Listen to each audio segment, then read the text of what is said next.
All right, so in this lecture, I wanted to talk about how you go about actually coming up with a good idea to draw or paint. Now, it might seem, obvious, but for a lot of people, it can be really difficult to come up with a good idea.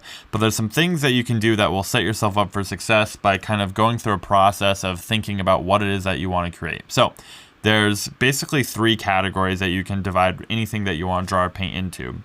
That's going to be if it's a creature, whether that's a person or some sort of animal, a place. My brush is getting bigger as I write. Let me redo that.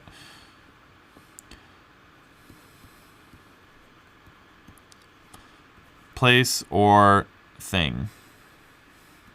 So creature would include, a character, even perhaps like a robot if it's sort of sentient, alien, animal, anything like that. A place is going to be any sort of environment, a building, a location, anything like that. And a thing would be something like a prop or a spaceship or a statue, right? All those would fall into that category, okay?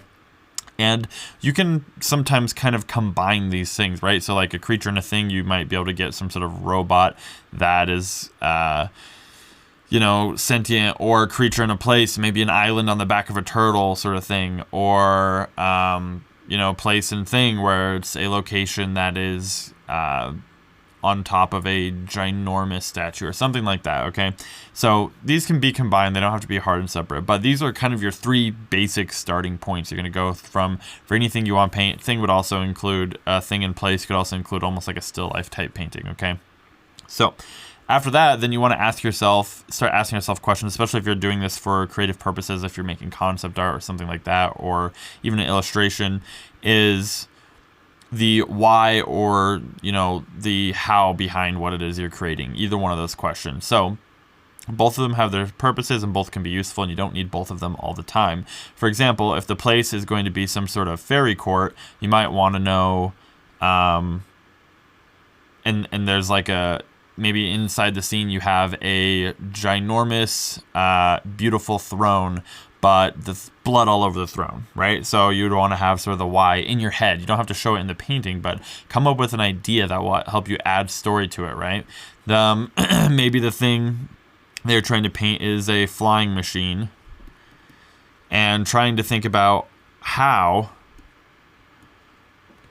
might help you come up with a much more creative idea if you're trying to figure out how this thing would actually work. It doesn't have to actually work in real life, but you want to at least think about it and see if you can come up with a cool idea, right? So ask these questions about your creature, your place, your thing, whatever it is. How does this thing work? Why is it here? Why does it have this function, right? And then think about what is it that you want this to do. So let's say you're drawing a creature, start asking yourself, okay, does it fly? Does it not fly? Is it quick? Is it slow? Is it a predator? Is it an herbivore? Is it bulky? Is it skinny, right? There's all sorts of questions you can ask yourself. And once you have an idea, what you want to do is kind of write that down before you start drawing and be like, okay, if I'm going to do a character, let's do one right now, okay? So we're going to have a character here. So for this setting, I want it to be post-apocalyptic sci-fi.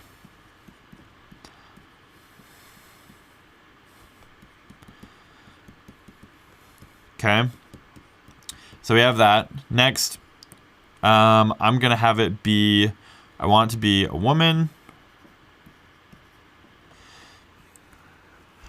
I want it to have sort of a mix of fabrics, metals, and sort of tribal elements. Okay. I wanted to have a big gun and also a spear. So big gun on one hand, a spear in the other.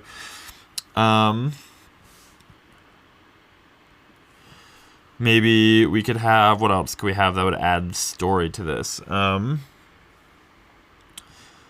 Maybe she has incorporate elements of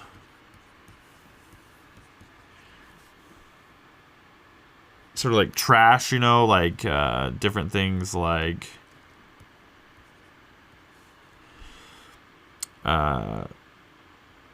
fan, hose, just like debris, you know, stuff like that, trash can lid, laptop, who knows, right? Keyboard, different things that maybe she found and just kind of attached to her armor, her costume as she's been living out in this wasteland. And you know, what race are they? Are they a human? Is it an elf? Is it something else, right? Is it an alien? All sorts of questions, what you want their hair to look like, right? And you gotta write all these down, and that will give you a good starting point for when you go in to start doing your thumbnails. So you know, you can start sketching from there, just getting the shape out of what you want this person to look like, and then you work from there. You slowly build yourself up. You work on trying to hit these big ideas that you had originally in your in what you wrote out for yourself, and it will give you a much better starting point instead of just kind of jumping in with no idea. Because something that happens for a lot of artists is they'll just start painting. They're not really sure what it is that they're going to do yet. They just know that they want to paint something, and so they'll just sit down and start going at it. But the only problem is they end up just kind of with a big incoherent mess because they just sort of start doodling around. And there's nothing wrong with doodling. It can be good to warm up and stuff like that. But when you're trying to get a finished painting done, if you just kind of jump in without an idea, well, then you're going to end up with stuff that's less than spectacular most of the time. And doodling can be a good way to come up with your idea initially, but even once you do that, take a moment and try and refine it and really think about, like, okay, what is it that I'm trying to create, and write down the characteristics that that thing would have. So anyways, that is it for this lecture.